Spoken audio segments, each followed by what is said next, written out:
আসসালামু আলাইকুম।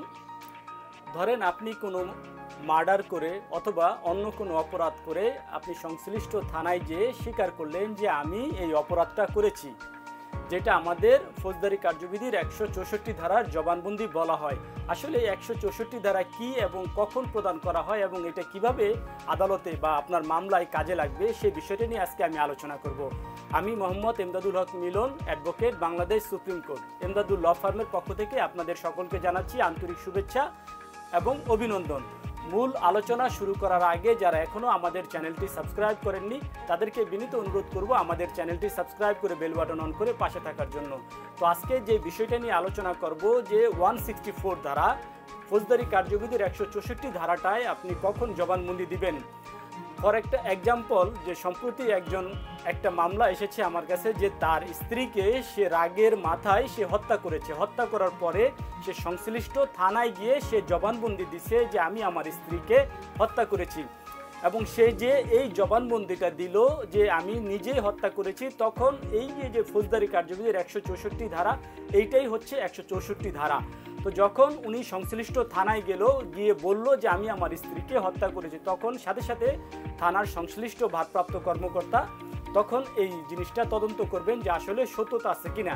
সত্যতা থাকলে তিনি সাথে সাথে একটা মামলা রুজু করবেন। মামলা রুজু করে তাকে, যিনি স্বীকার করলেন যে আমি আমার স্ত্রীকে হত্যা করেছি, তখন সংশ্লিষ্ট থানা কর্তৃপক্ষ একটা মামলা রুজু করে তাকে যত দ্রুত সম্ভব আসামিকে ম্যাজিস্ট্রেটের কাছে, নিকটতম ম্যাজিস্ট্রেটের কাছে তাকে উপস্থিত করবেন।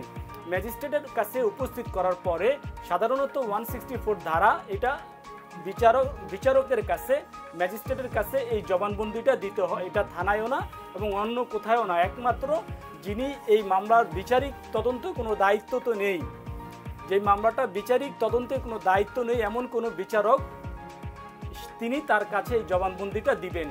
তখন ওই জবানবন্দিটা দেওয়ার আগে আসামিকে ওই জজ বা বিচারক বলতে পারেন যে আপনাকে তিনি নির্ভয়ে তিনি তার জবানবন্দিটা প্রদান করবেন, এবং তিনি যে জবানবন্দিটা প্রদান করবেন সেই জবানবন্দিটা তার বিরুদ্ধে যেতে পারে। এরকম কিছু সেই আসামিকে বোঝানোর পরে তাকে একটা সময় দেওয়া হবে যে আপনি চিন্তা ভাবনা করেন, এখানে কোনো ভয়ভীতি মুক্ত, কোনো চাপ মুক্ত আপনি স্বইচ্ছায় আপনি এই 164 ধারায় ম্যাজিস্ট্রেটের কাছে জবানবন্দি প্রদান করবেন। তখন বিজ্ঞ ম্যাজিস্ট্রেট তখন কি করেন, তার জবানবন্দি গ্রহণ করেন। জবানবন্দি কি, যে আমি আমার স্ত্রীকে গতকালকে সকাল আনুমানিক 10টায় তাকে আমি হত্যা করেছি।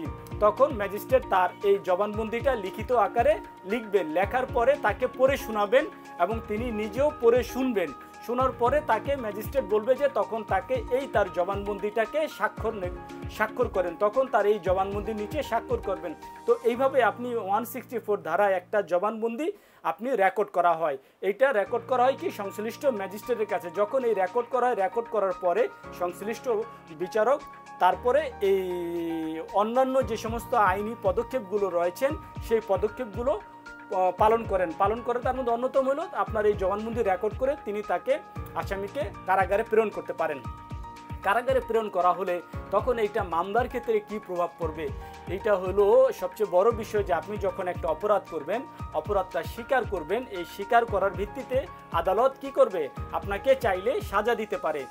সাজা দিতে তারপরে এইভাবে আপনি এই মামলাটা আরও বিভিন্ন ধরনের প্রসিডিংয়ের মধ্য দিয়ে একটা রায় হবে। তো এই 164 হচ্ছে যে আপনি স্বইচ্ছায় আপনি কোনো ম্যাজিস্ট্রেটের নিকট আপনার যে বক্তব্য, আপনি যে অপরাধ করেছেন সেটা আপনি লিখিত বক্তব্য দিলেন।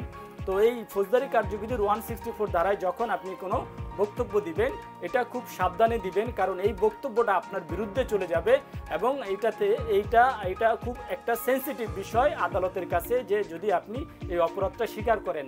তো এই 164 সম্পর্কে আরও অনেক আলোচনা আছে, যদি এই অনেক আলোচনা করতে যাই তাহলে অনেক সময় লাগবে। তো তারপরে যদি আপনাদের ফৌজদারি কার্যবিধির 164 ধারাটা, এই জবানবন্দিটা যদি আপনাদের আরও কোনো কিছু জানার ইচ্ছে থাকে তাহলে আমাদের কমেন্ট বক্স আছে, কমেন্ট বক্সের নিচে আপনারা কমেন্ট করতে পারেন। আমরা আপনাদের এই কমেন্টগুলোর সঠিক উত্তর দিতে চেষ্টা করব। তো আজকের মতো এখানেই শেষ। সকলেই সুস্থ থাকবেন, ভালো থাকবেন। আল্লাহ হাফেজ।